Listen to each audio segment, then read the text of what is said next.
Then the director akaona hapana, huyu ni mlevi, so silently akaniweka kando tu silently. So 2016 2017 nikakuja nikaendelea sasa na ulevi yangu yote tena. Unakunywa nini sasa ina huko kazi? Sasa hizo nilikuwa nafanya vibarua. Na kitu yote ungeniambia nikikunywa itanilewesha mimi nakunywa. Anything. Hata ungeniambia mchanga ukichanganya. Were you ever into hard drugs? Hard drugs like kina heroin, cocaine? No. You never thought of? No. Bangi na pombe hizo? Bangi, pombe, sigara na mhoka. Na mera. Yeah. Okay. So ungekuja uniambie, you tell me that if you mix this and this, you get drunk. You get high. Me, I could just do it. So something happened in 2017. Yeah. That really touched my life. My grandma, the mom to my mom. Yeah. Alikuwa mgonjwa. She had a heart problem. So the blood pressure ilikuwa inaenda juu, inateremka. So in case it went up, we could rush her to hospital. Then angetibiwa and arudishwa nyumbani. Okay. Then there is a certain day I was so drunk at around 11. My dad was at home, sick. My dad's car was there. And that time I knew how to drive. I already had a license. Yeah. So that day my shosh became sick. Nobody else could drive at home. Apart from you. Apart from me and my dad. And now you are here and you are drunk. My dad is sick. Mimi niko kwa klabu nimelala. Chini kwa floor. So my dad is trying to call me to go and take the car so that I can go and pick my shosh. Yeah. From our place to a place called Riado. Even I couldn't see who was calling. So by the time, that was around 10 a.m. Yeah. By the time my dad got a driver from Cathedral, Embu, to come and assist him, it was around 3. So they went and picked my shosh. But unfortunately, by the time they got to hospital, she was gone. I never knew that. Because me, I went and just slept. So in the morning, the following day, my dad was very furious. Yeah. So he came to my house. Martin, what's happening to you? Sasa umelala. Jana nimejaribu kupigia simu. Upeleke shosh hospitali. Ulikuwa hata ushiki simu. Mimi natoka hapa nikuwa mgonjwa, naenda kupeleka shosh hospitali. Anakufa hata wewe ujui hata ujali. Nikashida, What is he saying? Because I really loved my shosh. That thing really touched me. So mimi nilichomoka tu kwa nyumba nikifikiria maneno ati shosh amekufa. But nilienda tu kwa club. Nikaenda nikachukua chupa ya kwanza nikakunywa yote flash. Kuna hii pombe ilikuwa inaitwa Fiena. Ile clear inakaa maji. Nilikunywa chupa ya kwanza flash yote. Nikaletewa ya pili. Then the person who was selling, the waiter, immediately he brought it. Nikamwambia hapana, isifungue hiyo. Because there was something in my mind which was really affecting me. Yeah. And unfortunately alikuwa shaifungua. So nikamwambia hiyo enda ukunywe na uniambie bili yako ngapi na sikunywi tena pombe. Because I was very guilty of whatever happened. Yeah. Nilikuwa naona kama I'm the cause of Shosho's death. Na nikakuja nikaacha kukunywa. So tukakuja tukazika shosh. But then that time my dad akaniambia, you need to go back to school. Because now that time I became sober and I was determined. Okay. So I went to JKUAT in September 2017. Yeah. I enrolled for my degree now in IT. 10 years later, after I graduated in 2007. After I went to JKUAT, even I never went for a semester. I thought you were sober. The life, I can't explain what happened. But that time now, my dad, okay, immediately I went to JKUAT. My dad assisted me to get a family. You're being assistant to get a family? Yeah, because now I'm sober, at least to recover, to try and recover that time, which I had wasted. So we started the wedding arrangement in 2017, whatnot. By 2018 May, 5th May, 2018, I had my wedding. A very colorful one. But that time now I was back to drugs. I was back into This time drugs. you're getting married, you are sober or you are still drinking? By the time we started the preparation, I was sober. Did you know the lady? Yeah. Okay. Actually, she was we had known each other in 2014. So it's someone you knew. Yeah. You dated her, you in love. So it's all about settling down. Even we had a kid with her. Okay. But then we separated in 2015 because of my habits. Then she came back into my life in 2017. And this time you got married? Yeah. Okay. So 2018 we did our wedding, but then I never made it because of drugs. What do you mean by you never made it, Martin? I never even made it for one semester. Okay. So this time you've left your family at home, you're back in school again? Yeah. Or you are with them? I'm back to school. They are at home. Okay. Then my wife, we just brought our hands together with my dad. Yeah. Tukampeleka college ya P1. Okay. Teaching. Okay. Okay. So akaanza kufanya teaching. So mi 2018 niko JKUAT sikumaliza. So ikabidi nimedrop, nikarudi home tena by 2019. That time nikakunywa pombe sasa proper. Kukunywa ile. You never felt guilty for your dad? Now I just felt now I'm done. Wow. I'm done. So nikakuja nikakuwa gari la ng'ombe hapo nianze kutumia. And nikaanza kuchotea watu maji. A graduate that has been in almost more than 5 colleges. Sure. So nikaanza kufanya kazi na hiyo gari ya ng'ombe, kuchota maji. Naenda kuchota maji kwa vilabu. So the first thing before even I could go for a job, because naenda kuwachotea maji, kwanza mnipee glass moja. So that at least I could be able to do something. Actually, singefanya anything kama kukunywa kitu ama kukula kama sijakunywa kitu. Because in case I took, I could just vomit. Kama ningekula kitu ama kukunywa kama sijakunywa pombe, nikutapika. Your system had already gotten used to that. Is the first thing that you survive on. Yeah. Immediately I wake up, the first thing it is alcohol. So nikaingilia kazi ya kuchota maji, vibarua. In 2020, nikaambia my dad no. Towards the end of 2019, that time my dad he was not tired about me.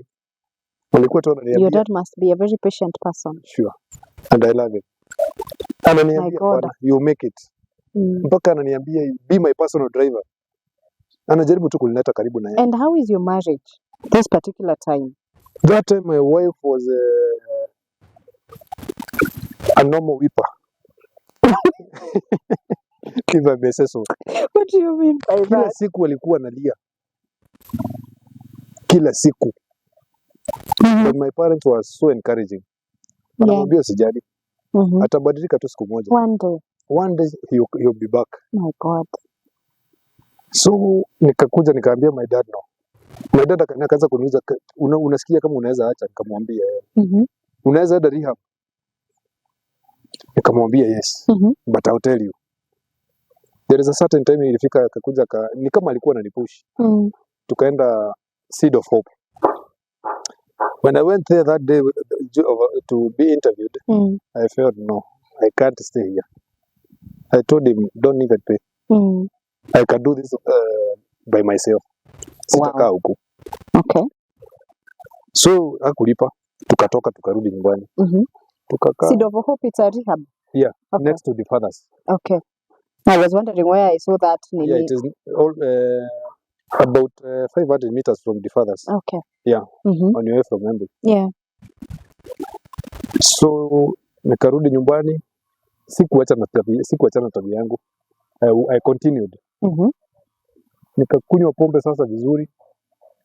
Nikafika mahali nikamwambia no dad, now I feel as if I'm done. Nitafutie mahali niende. I need to leave this community. Yeah.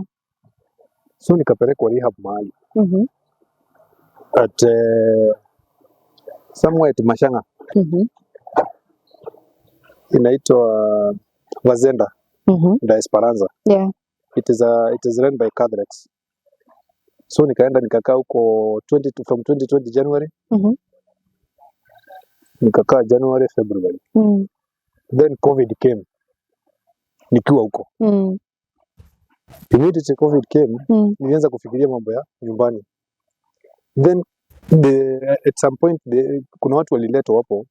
They were like mad people. Yeah. I looked at myself, nikaujiuliza, do I belong here? I'm not supposed to be living with such people. I think I'm sober. You're way much better. I'm way much better. Sipaswi kukaa na hao watu. No, I don't belong here. Yeah. I'll do it by myself. So mimi nikakuja nikawaambia no, me I'm going home. Yeah. Nikajaribu kuambiwa nikawaambia no. So they had to release me. I came home. Everybody was so discouraged, disappointed, because I was to stay there for 1 year. Okay. So after I came home, nobody could accept me. So I felt as if I'm an outcast. Again. Fortunately, due to COVID, clubs were closed. Everywhere was closed. Yeah. Yeah. There was practically no life in that time. So I was locked out. I was locked out at home. Yeah. Nikakaa huko nyumbani sasa. Nikakuwa niko indoors. So I managed to stay from March to October. Sober. Very sober. What were you doing? How was your daily activities like, considering still, that table, you now and then considering I can go get something? At least I had that mentality. I will rehabilitate myself. Okay. So nilikuwa najaribu kusaidia mzee huko nyumbani na kazi. Tunafanya kazi za nyumbani. But at some point, when I started moving out, nikaanza kuchill. Sitaki kunywa pombe. After chewing, kasigara kakakuja. Kabangi tena. Then I found myself back to alcohol again. After 1 year, almost a year sober? Yeah. That time now it was pathetic. Is it because of company? Yeah. You kept to the same company that you had? Yeah. You never thought like you needed to change your company because now I have changed it 1 year. You survived a year without them. At our place, I think, if I may say this, we need prayers. Okay. Yeah. And do you mind expounding at your place? Where you come from, the local area? Yeah, the local area. Okay. The people surrounding me. The young people, I think, really we need prayers. Okay. We are really affected at our place. By drugs? Yeah. Okay. Mostly alcoholism and mira chewing and smoking. Actually, the four of them. Mira, bangi, cigarette and alcohol. Yeah.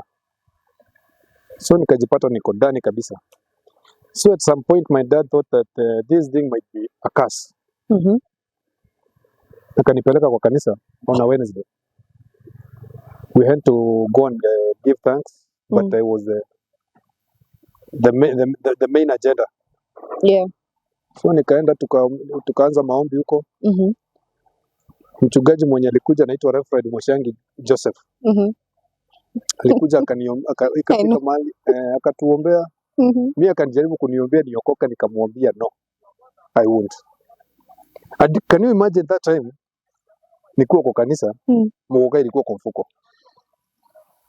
Na shida huyu anafanya nini? Finish whatever you are doing. I go my way, do my things. So watu wakaomba huko. Me, I was just there to be seen. But I thank God.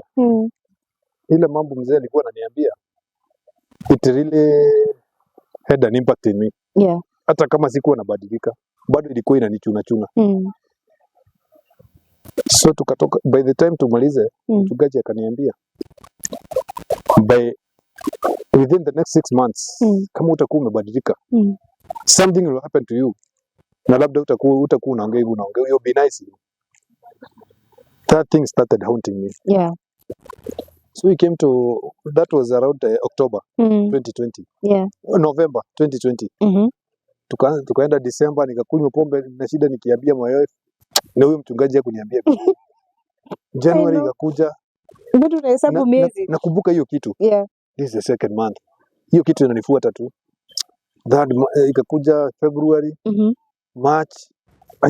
Hiyo ni miezi 5, ni 4. 4 months. So in April something happened. Tulikuwa tunatembea kwa barabara tu hivyo. Yeah.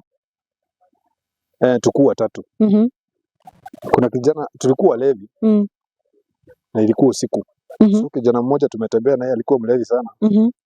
Anaenda akiswafu. Akistaga kwa barabara, anarudi kwa lami, tunamvuta. Yeah. Tukamwambia jamaa utagongwa na gari. So nilimvuta arudi kwa kando, arudi huko kando ya barabara. Yeah. And then the guy said, "Wewe achana na mimi." So akajivuta kutoka kwa mikono yangu. Vile alistaga kidogo hivi alikuja amepatana na boda. Ikamuokota. So I was so surprised. Nikastuka. Did he pass on? Hajakufa. But he was in a very bad condition. Actually nikaanza kuona huyu angekuwa mimi. Yeah. Because I was going for him. Nikaona pikipiki kwanza, mimi nikarudi. So akaenda akatibiwa. Yeah, akaenda hospitali, akaenda kutibiwa. After about 2 weeks, that thing, the thing about the mchungaji ilikuwa, it was still haunting on me. So after 2 weeks, I was a very good broker. I broke our bricks and these fruits, avocado, mangoes. So nikapata order for selling bricks. Hizi zimechomwa za clay. So I went for them. Alafu nikaenda nikabagain. Yeah. Mwenye alikuwa anauza was selling them at 6 bob. I had a customer who was buying them at 10. So that was good money. This good money. So nikaita rafiki yangu mmoja nikamwambia, "Juko na gari, just come and carry these things." Yeah. The guy came, akanipata Ugori. Then we went for a kanusu. Ndio tuone barabara vizuri. Then he gave me the road to drive. Nikidrive nikasikia hiyo gari haina brakes. Muuliza, hii gari unaendeshaje bila brakes? Ile swali aliniuliza was, kwa ni mara yako ya kwanza kuendesha gari bila brakes? Na yeye ni driver mzee. Twende. So we went. You never cared. Nikifunga tu na gia. So tukaenda tukachukua brakes. Akaniambia, "Ni unatoka nayo bado?" It's okay. Tukaanza kutokea. There is a place tulikuwa tunateremka tupande. Kuteremsha hiyo gari hapo nikasikia hapana. Hii gari siendeshi tena. So wakati nilifika pale chini nimejaribu kuipembeleza. Nimefika chini. I told the guy no. I would drive again. I won't even drive in this vehicle. Uko na 200 mahali cash. Nipate hapa Karumo. Roho ikakataa kabisa ku drive. Sitapanda hiyo gari tena. So jamaa akachukua gari, akanipea 200, mimi nikakalia boda. I couldn't even drive in that lorry again. Yeah. So mimi nikafika Karumo mbele yao. So nilienda nikaingia kwa club, nikanunua kuna pombe inaitwa Chrome. Nikanunua mzima, si niko na pesa. Nikaanza kukunywa nikingoja watu wangu.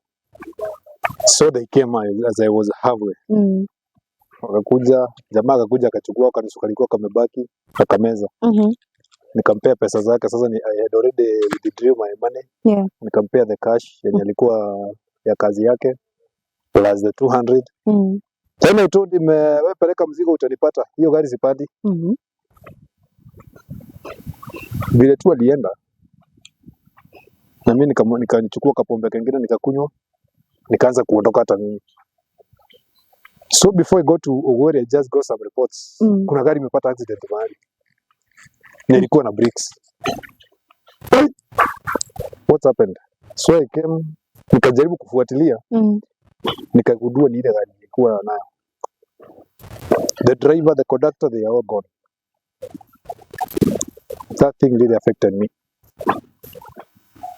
That time, okay, nimefika Ogori sasa, nimeanza kukunywa tena. By the time I get the full information, nilikuwa nishakuwa mlevi, nimenunua mbera, nimenunua bangi zangu, nimenunua sigara. Always hosted by the Anglican Reverend in Kangaru, Embu County. You can do your photo shoot here. We have gardens for wedding, graduation parties here. You can do a lot of things. Security is guaranteed. Don't hesitate to check in if you're in Embu or in your Meru Highway. If you ask the Anglican Reverend, I'm sure you love. And again, this place, food has been proposed and seconded over and over again. They have amazing food, so you can't go hungry. Thank you so much for staying on board.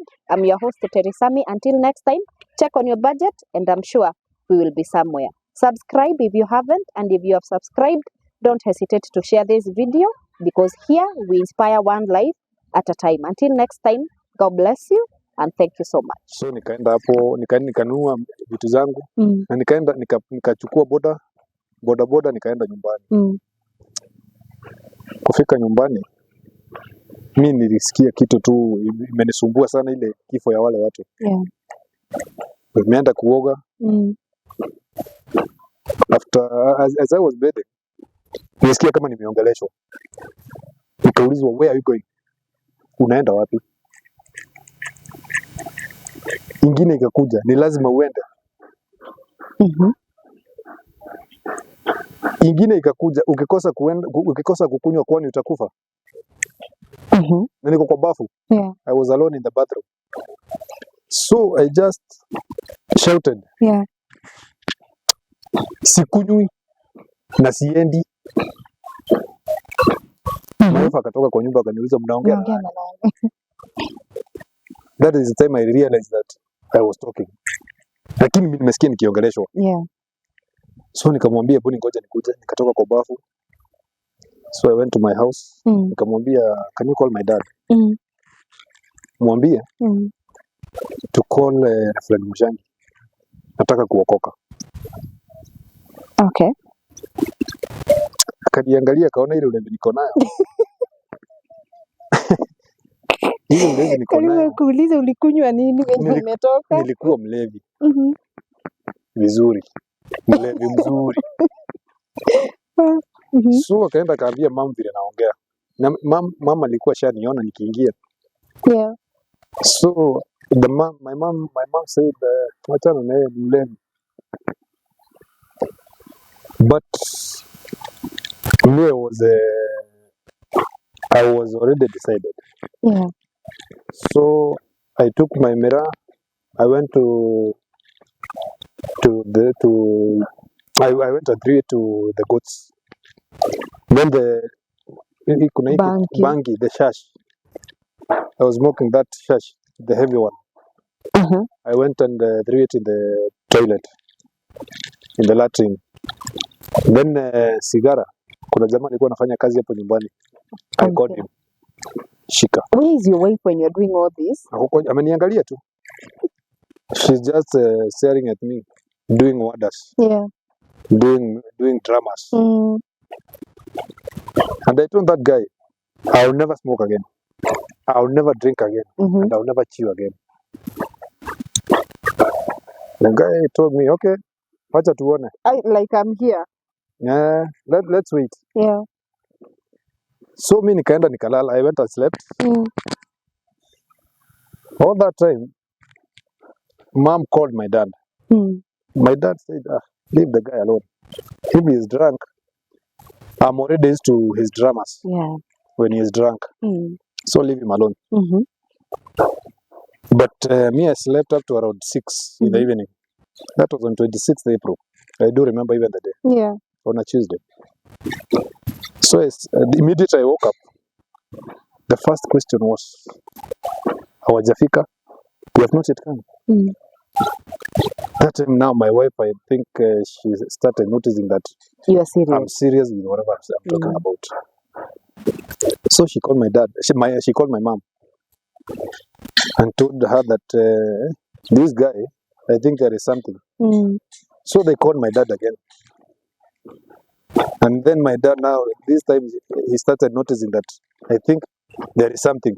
Yeah. The only thing my dad said is that maybe his day has come. Let me do as he wishes. Yeah. And I think everything will be okay. So at around 8, they came with the Reverend. We prayed together. He prayed for me. Yeah. And I gave my life to Jesus. I got saved. Yeah. Immediately, I started now thinking of becoming a priest. Okay. To follow the footsteps of my dad. Because I had that passion since I was a small kid. Till now, I'm waiting for God's sign. I've tried for twice the interview through the ACK church. Lakini sijafaulu. Lakini najua one day, very soon, I'll be a priest. Wow. Yeah, that was in 2021. And I've stayed from 2021 up to now. But then, okay, in 2021 May, I told my dad, no, I can't stay here anymore. That is the time my dad went and talked to the director, Millbrook International School. She's a good friend of my dad. And she gave me a job. Though that before that I was working with Nawiri. Nikiokota pesa. Yeah, I know. The marketing positions. But I did that job for 1.5 months without pay. That is the time now I went to Millbrook. Okay. After that, then I got a job as a driver. In Millbrook, I've been there for 3 years. Wow. And I thank God for that. Because actually I was telling people in Millbrook that this is a rehabilitation for me. I came here to rehabilitate myself. Yourself. Not actually working, lakini nimekuja rehab. Yeah. And actually Millbrook has really helped me. Wow. Because I've been busy all through. And I'm now used to sober life. Okay. I can't go back. Wow. And I'm happy about it. And I thank God about it. Let me ask a question. Yeah. You were given a driving job. Yeah. One of the things that led to your soberness was an incident whereby you lost people through driving, a vehicle that you drove yourself. You did not have like a trauma like this job. I feel like it can be a little bit bring some sort of memories. No. And again, the school never like, most of the time, one thing I've realized, the society, we are not embracing the people that are getting rehabilitated back enough to give them opportunities. Yeah. You are lucky that Millbrook took a chance on you and they believed in you. It was not easy considering it was a driving job to a recovering. At first, yeah. After about 2 weeks, before I went to Nawiri, my dad took me to the director. He told the director, here's Martin, he has reformed, blah, blah, blah. I think, according to my judgment, the lady looked at me and saw a drunken guy, a drunken person. No, this is not the guy I need. Yeah. That was my judgment. Yeah. So I can be my dad, okay, let him leave the documents. We'll think about it. We will contact him. That's what we usually do. So me, I just went out of the office. Nikarudi nyumbani very discouraged. But then I had that passion. No, I would go back. Yeah. So nikamwambia my dad, no, I need to look for somewhere else before that call comes. So that is the time afraid of my dad, called me. Akaniambia, no, go to Nawiri, go to a person called Murithi. Tell him that you are sent by so and so, and he will assist you. Muridhi is a marketer, marketing manager. So tukaenda tukaongea na Muridhi, and he absorbed me to be a marketer. Nikaanza kuokota pesa. So that time I was sober. So I was day in, day out, I was just on my way. Kutafuta pesa kila mahali. Kutoka Carolina, I was walking from Carolina to Embu, collecting money and then taking it to the bank. So in that during that time, I think Millbrook, one of the drivers went, and there was a driver who was there, a good friend of mine, Reverend, I think if you know of Reverend Sammy. Sammy. He was a reverend in Anglican Church. Lakini akakuja ikafika mahali akaacha kazi. So he was working as a driver at Millbrook through my dad. So one of the drivers who was driving the small vans stopped working. So the director was so desperate about that driver. My dad akamwambia, but Martin is there. Now it was after 1.5 months. Though now the way she had seen me, now I think she thought that I think I need to test him. So she told my dad, tell him to come. Yeah. So I went the following day. To my surprise, immediately I went to step in her office. Yeah. The first word was, "Wow, Martin, you look so sharp." Not the Martin she had seen earlier. Yeah. Totally a different person from the Martin she saw 1 month ago. So immediately I was given the job. Okay. And that is how I became a driver in Millbrook. Wow. And we started working with them. And I'm happy about it. That was great. I've been working with Millbrook. I've interacted with the teachers. I've interacted with the parents. And so far, I've not had any complaint. 3 years is not a little time. Sure. Being on one job. Yeah. From where I stand as a HR, 3 years is a lot. That says a lot. I would say this: the 1.5 months that you worked for Nawiri without pay and everything for whatever reason, it was a training session for you. Sure. Because you needed to be sober whether you can do this. If you managed to collect money and take it without thinking of anything negative and all that, that meant it was a moment of, there are things that God will make them to happen so that we can fit in where He wants us to be. Sure. But He has to ensure that we have matured enough to get there. Sure. Because you getting an entry job to Millbrook, or because no, God needed to work on your character in a way that when you get that job, you be sure to treasure it. And again, He also orchestrated a situation whereby they needed you. Initially, it was supposed to be you being in need of them, but God had to create an opportunity for you to be there genuinely in a way that there is a need that you are going to feel. Sure. So congratulations, and we want to even appreciate Millbrook for giving you an opportunity. Sure. Apart from this, I know I've also been going to prisons, and again, it's because I have realized so many young men are ending up in prison for drunkenness, marriage troubles, so many of them, and people end up in crime and in drug addiction for various reasons. So I'm one person that has been championing for the church, the society, coming together to give people second chances, because everybody deserves to have a second chance. So, hey, congratulations on the years you've been sober. Congratulations on giving your life to Christ. It's not in vain. Sure. Now the Bible in the book of Joel 2:22 says that He is going to restore the years the locusts that have stolen. Sure. It is not too late. You saw the story of Mike. Mike lost 3 years. He's trying to recover his life. Right now, you're not that old. Mine has been about 22 years. 22 years is a lot also. It's not a joke. But there is nothing that you cannot recover as long as you're alive. You're on the right track. So sure. From Inclusive Reflections, we say congratulations. Thank you. For the job well done.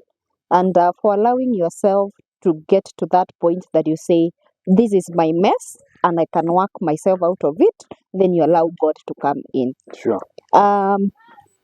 Acceptance is something that brings people to realization of themselves.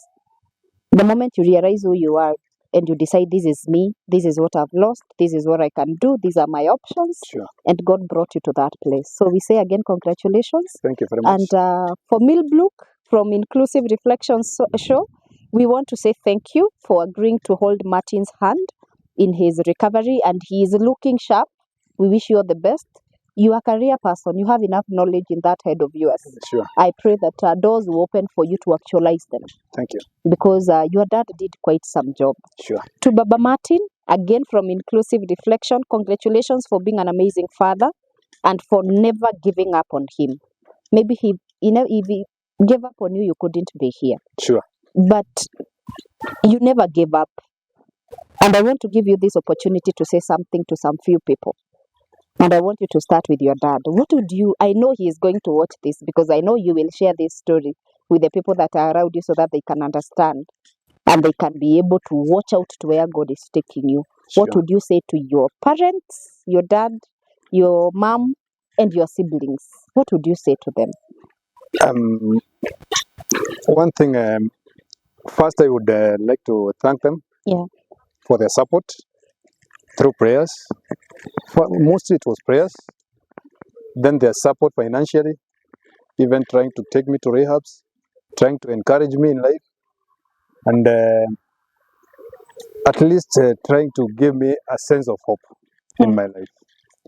Then I would like to thank my dear wife, lovely wife, Lidis Karimi, for studying by me during that hard time. Actually, we stayed with her for 3-4 years. 3 years when I was in that life, a drunkard, a drug addict, but she stood with me. Thank you very much. May God bless you. To my siblings, Vincent Murimi and Esther, they are nice people. May God bless you for studying with me, encouraging me in life, and even mostly to my sister. She even came into my life and even started trying to assist me to at least recover what I had lost by assisting me to educate my daughter, Shireen Wawela. Thank you very much, and may God bless you. May you never lack. I'm grateful. I lack one to say. I'm grateful and I appreciate. May you, all of you, be blessed abundantly. Amen. Wow. I want you to appreciate the Millbrook community. They gave you a home. Sure. As we come to the end of this show, what would you tell them? Millbrook International School, I take it as my home. Actually, were it not for Millbrook, I think I would have landed in the wrong hands. True. I would like to thank Miss Mercy, the director Millbrook International School, and the staff for studying with me during that time. I usually share stories with them, and they listen to me. Some do tell me, "No, you have never been to that." I tell them, "I've been there." Even I usually show them some photos. Wananiambia hapana, mato hujai kunywa. I tell them I have drunk. Because actually Millbrook, everything that is drinkable, anything that is drinkable that could keep me high. Mimi ningekunywa manivute.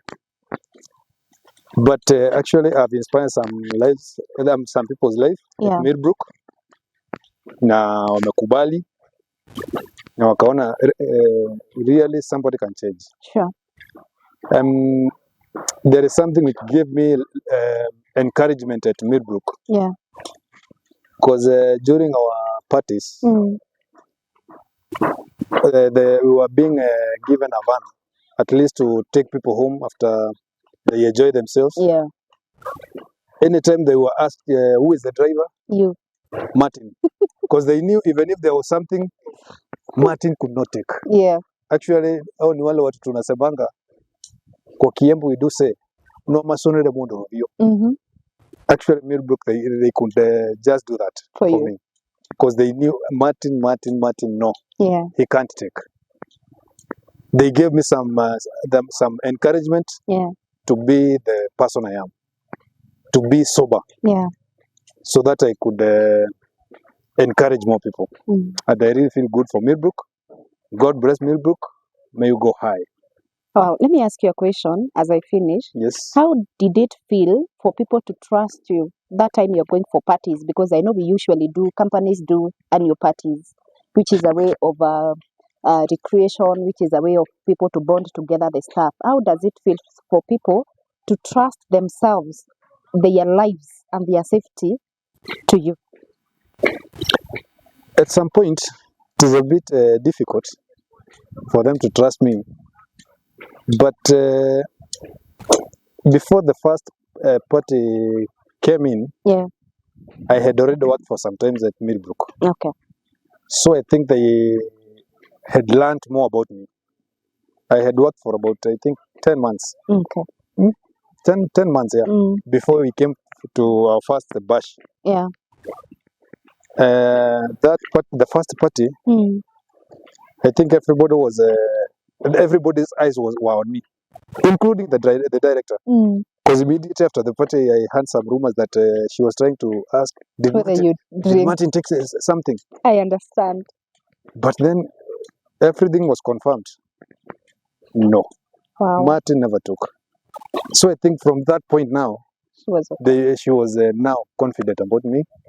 Everybody became confident about me. Yeah. Anywhere we went and there was something, they were enjoying themselves. They knew that we have a sober pilot who could drive us at night. Yeah. And I thank God about that. Okay. Reverend Sammy, I found him at Millbrook. Actually, I would say Reverend Sammy, God bless you. Reverend Sammy was like Paul to me. And I was the Timothy. Because I think God sent Reverend Sammy to Millbrook for me. To prepare a way for me. Maybe he was a John for Jesus. If I may say so. Yeah. Because really, he was my best friend. Wow. Okay. Before he left. Sammy really assisted me in my life, in my sober life, to my soberness. Because now, each and every time we were with him. After job, we were with Reverend Sammy. Anywhere, even some people started saying that ashakuwa hivyo. Ukitaka kujua mali moja yako tafuta moja. Just look for one, you'll get the other one. Yeah, because I couldn't go anywhere without him knowing. Lazima angekuwa akijua Martin is somewhere. Martin is at this place. If he was to leave, he could just come and tell me, I've gone to this and this place. So, Reverend Sammy, God bless you for your assistance. Wow. Yeah. Wow. Thank you. We're happy that you decided to share your story with us. I want to believe that it is going to inspire someone, and I want to believe that we will come checking on you. We'll keep on checking on you to know how you're faring. We want to wish you all the best, and Thank we want to congratulate you. It's not an easy journey. Thank you. And for even agreeing to become this vulnerable to air that past, it's not something easy. Sure. Martin, I want you to talk to parents. You saw the journey your parents walked with you. Your dad could have chosen to be like give up on you, considering the society has a certain expectations on parents when it comes to their children and the way we raise them. And we forget that the path children choose to take, it's very different from whatever parents want and expect of them. Yet they have little control. You can bear me witness about that. Sure. You chose your life not because you are never raised right. You just decided, well, your curiosity led you to where you are for 22 years. What should you tell parents?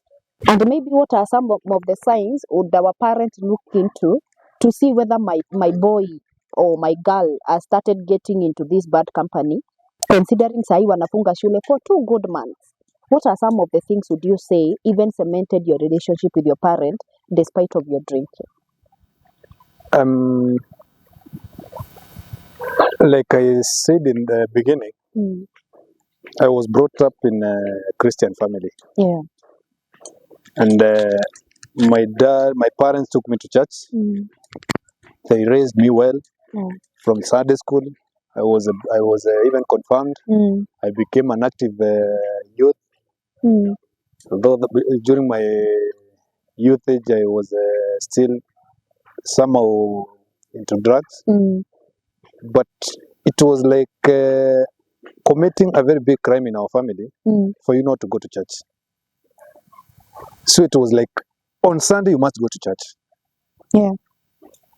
And then there is this mentality I had that my mom is very tough. So to avoid my mom from being hard on me, I had to go to church. Kumaliza hiyo story. Nikimaliza nienda shughuli zangu sasa. Okay. But I chose my way. Which was very unfortunate. But my parents, they really trying to advise me. They really trying to encourage me. Even the time they knew that now I'm in to drugs, hawakuacha kuniambia, you can make it. At some point, they were harsh on me. But then later on, when they realized that now I'm addicted, I think they changed the narrative now. From being harsh, they started now showing some love to me. Okay. That even if you are drunk, even if you are drunkard, you can still make it. Wow. You can stop it. To some point, even my dad had to buy some whiskey and carry it home, and he told me that now, if it is a must to take, we will be sitting with you here as we talk. Wow. If you must take. It is a must. My God. So I bought it for you. So in the evening, I'll come and give you a tot. As we talk, you get high, then you go and sleep. Wow. That he went to that point to that extent of showing me love. But then that was not enough, though. At least it had some impact in me. Because those ones, even if I went out to do my things, they were still coming in my mind. And my dad told me something. My mom told me something. Zilikuwa tu zinanisumbua bado, even as I drank. My friends in the pubs, they used to come and flatter me. Hey, mtoto wa mhubiri, son of a bishop, you are still drinking. Kama unakunywa, let us go on. Pia sisi kama utabadilika, hata sisi tutabadilika. Kama unaombewa na sisi hatuombei. That thing now started. I think it has started haunting me. Though my to parents, what I would say to parents nowadays is that don't lose hope on your children. Okay. He or she might be into drugs, but show them some love. That one will work. Mfanye rafiki wako wa karibu. Okay. Mvute karibu na wewe. Bring him closer to you. Then give them some advice. And through that advice, I think it will work. Because if it worked for me, I think it will work for them. Sure. Then the issue about the signs. Mostly when someone starts indulging into drugs, he starts running away from people. They start isolating themselves. Yeah. You start isolating yourself because you feel that you don't belong to that class. Okay. You belong somewhere else. Most of the times you find your kid, the child, most of the times he or she want to be with the friends. Kuja usiku kama alikuwa anakuja masaa before 7. He or she might start coming home late, 8, start graduating 9. Okay, by that time, I think he or she can come back very, very, very quickly. Just give some advice. Talk to him, talk to her. and show some love. Okay. Don't try to be harsh on them, because I think that one would drive them away. Oh, yeah. Because according to me, I think that is the thing which at first made me to drift completely, because sikuwa nataka kukaa karibu na wazazi. If I go next to them, they'll start throwing some bitter ones on me. So instead of staying with them, I better go to my friends, because you are going to be happy with them. When I go home, I felt that I'll get angry. I'll be told very harsh words. But immediately they started talking to me and showing me some love. I saw some acceptance to my parents. I think my brain now started changing. Okay. I started changing slowly by slowly, and seeing that I think my parents they are telling me something positive, and I needed to. At first, I was doing I was doing it for them. That is the time you saw that I had to stop taking all these things thrice before I came now to a complete turnaround. Yeah. I was trying to do it For them. Okay. At least to make them proud, because they were struggling a lot on me. But the final time, I did it for myself. Wow. Always hosted by the Anglican Reverend in Kangaroo, Embu County. You can do your photo shoot here. We have gardens for wedding, graduation parties here. You can do a lot of things. Security is guaranteed. Don't hesitate to check in if you're in Embu or in your Meru Highway. If you ask the Anglican Reverend, I'm sure you love. And again, this place, food has been proposed and seconded over and over again. They have amazing food, so you can't go hungry. Thank you so much for staying on board. I'm your host, Teresami. Until next time, check on your budget, and I'm sure we will be somewhere. Subscribe if you haven't, and if you have subscribed, don't hesitate to share this video, because here we inspire one life at a time. Until next time, God bless you, and thank you so much.